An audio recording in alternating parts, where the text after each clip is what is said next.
கண்களை சுத்தி இருக்கக்கூடிய கரு வளையங்களை போக்குறதுக்கான 5 வீட்டு குறிப்புகள் என்ன அப்படின்றது தான் இந்த வீடியோல நீங்க பார்க்க போறீங்க. ஸோ ஐ கிரீம் நீங்க வீட்லயே பண்ணி ஸ்டோர் பண்ணி வச்சுக்கலாம். நிறைய கடைகள்ல வந்துட்டு under eye cream, under eye gel இதெல்லாமே கிடைக்குது.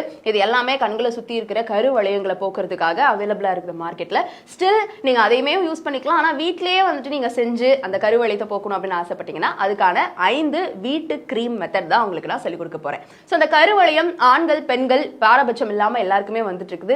இரவுல வந்து சரியா தூங்காததுனாலையும் அதிகமா வந்து மொபைல் போன், சிஸ்டம், டிவி இது எல்லாத்தையுமே நீங்க பார்த்துக்கிட்டே இருக்கிறதுனாலையும் இந்த கருவளையம் ஜாஸ்தியா நிறைய பேருக்கு வரும். இது எல்லாமே ரீசன். இது எல்லாத்தையுமே நீங்க ப்ராப்பர் பண்ணி இன்னும் நல்லா கண்களை பொலிவோட வச்சுக்கிறதுக்கு வீட்டுல சில விஷயங்களை வந்துட்டு ஃபாலோ பண்ணலாம். அதுல நம்பர் 1 என்ன அப்படின்னு பாத்தீங்கன்னா அரிசி கழுவுன தண்ணி. இந்த அரிசி கழுவுன தண்ணி வந்து முகத்துக்கும் சரி, தலை முடிக்கும் சரி, அட் த சேம் டைம் கண்களை சுத்தி இருக்கிற கருவளையங்களுக்குமே ரொம்ப ரொம்ப நல்லது.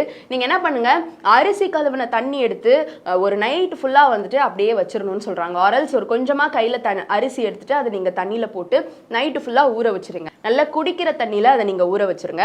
அதை காலையில எடுத்துட்டு அந்த தண்ணியை லைட்டா கொதிக்க வச்சுட்டு அதுல ஒரு table spoon aloe vera gel add பண்ணிட்டு விட்டமின் இ ஆயிலையும் ஆட் பண்ணிக்கோங்க. இந்த ஒரு கலவையை நல்லா அழகா மிக்ஸ் பண்ணி நீங்க ஃப்ரிட்ஜ்ல ஸ்டோர் பண்ணி வச்சுக்கலாம் ஒரு 1 வீக் வரைக்கும். இதை நீங்க வந்து கண்களை சுத்தி தடவி தடவி வர வர கண்களை சுத்தி இருக்கக்கூடிய கருவளையம் உடனடியா காணாம போயிடும். நம்பர் 2, இந்த மெத்தட்ல வந்துட்டு நீங்க ஷியா பட்டர் கடைகள்ல வாங்கிக்கலாம். இந்த ஷியா பட்டரை டபுள் பாயிலிங் மெத்தட்ல, அதாவது அடியில தண்ணி இருக்கக்கூடிய ஒரு பாத்திரத்துல மேல ஒரு பாத்திரம் வச்சு அதுல வந்து ஷியா பட்டர் போட்டு அதுல தேங்காய் ஊத்தி கொஞ்சமா நீங்க இந்த அரிசி கழுவின தண்ணி நான் சொன்ன மெத்தட்ல ரெடி பண்ணி வச்சிருப்பீங்க இல்லையா, அதையும் நீங்க ஆட் பண்ணிட்டு இதை வந்துட்டு ஒரு பேஸ்ட் மாதிரி மிக்ஸ் பண்ணி நீங்க ஃப்ரிட்ஜ்ல வந்து ஸ்டோர் பண்ணி வச்சுக்கலாம். இந்த ஒரு கலவையுமே நீங்க கண்களை சுத்தி தடவி வர வர உங்களுக்கு கருவளையம் காணாம போயிடும். நம்பர் 3, 2 டீஸ்பூன் பாதாம் எண்ணெய், கொஞ்சமா அரிசி கலந்த அந்த தண்ணி நான் சொன்ன மெத்தட்ல ரெடி பண்ணி வச்சிருப்பீங்கல்ல அந்த தண்ணி, அதோட கொஞ்சமா கிரீன் டீ, அதாவது கிரீன் டீ பேக்ல இருக்கக்கூடிய பையை எடுத்து நீங்க கிரீன் டீ ரெடி பண்ணிட்டு அந்த தண்ணியை வந்து கொஞ்சமா எடுத்துக்கோங்க. இந்த 3யுமேவும் கலந்து அதையும் நீங்க வந்து ஃப்ரிட்ஜ்ல ஸ்டோர் பண்ணி வச்சுக்கிட்டீங்கன்னா அப்பப்ப நீங்க கண்களை சுத்தி தடவி வர கருவளையம் சரியாகும். நம்பர் 4, லாவெண்டர் ஆயில், கற்றாழை, அரிசி கழுவின தண்ணி, கொஞ்சம் தேங்காய் எண்ணெய் இல்லைனா ஆல்மண்ட் ஆயில், அதாவது பாதாம் எண்ணெய் சேர்த்துக்கோங்க. இந்த கலவையுமே நீங்க ஸ்டோர் பண்ணி வச்சீங்கன்னா கருவளையங்களுக்கு யூஸ் பண்ணலாம். நம்பர் 5, பால் ஆடை இருக்குது இல்லையா, அந்த பால் ஆடைய எடுத்து கண்களில் சுத்தி வந்துட்டு நீங்க வச்சுக்கலாம். ஒருவேளை இப்போ நீங்க ஒர்க் ஃப்ரம் ஹோம்லாம் பண்றீங்க, கம்ப்யூட்டர்லயே தான் உட்காந்துருக்கீங்க அப்படின்னா உங்களுக்கு இன்னுமே பெட்டர்.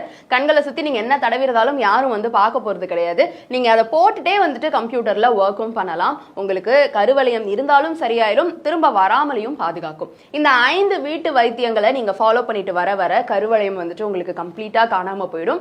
இதோட சேர்த்து நைட்டு கரெக்டா 10 மணில இருந்து ஒரு 8 மணி நேரத்துக்கு தூங்கணும். அண்ட் ரொம்ப மொபைல் போன், சிஸ்டம்லாம் யூஸ் பண்ணாதீங்க. அதிகமா சிஸ்டம்லயே உங்க ஒர்க் இருக்கு அப்படின்னா கம்ப்யூட்டர் கிளாஸ் வாங்கி போட்டுக்கோங்க. அது வந்து பவர்லெஸ் கிளாஸும் இருக்கும், பவர் கிளாஸும் இருக்கும். உங்களுக்கு பவர் இல்லைன்னா பவர் இல்லாத கிளாஸ் போட்டுக்கலாம். அதனால சைட் எஃபெக்ட்ஸ் எதுவும் வராது. கம்ப்யூட்டர்ல இருந்து வரக்கூடிய ரேஸ்ல இருந்து உங்க கண்களை பாதுகாக்கும், தூக்கமும் நல்லா வரும். இந்த வீடியோ உங்களுக்கு பயனுள்ளதா இருந்ததா அப்படின்ற உங்களுடைய கருத்துக்களை கீழே வந்து கமெண்ட் பாக்ஸ்ல ரியா என் கூட ஷேர் பண்ணலாம்.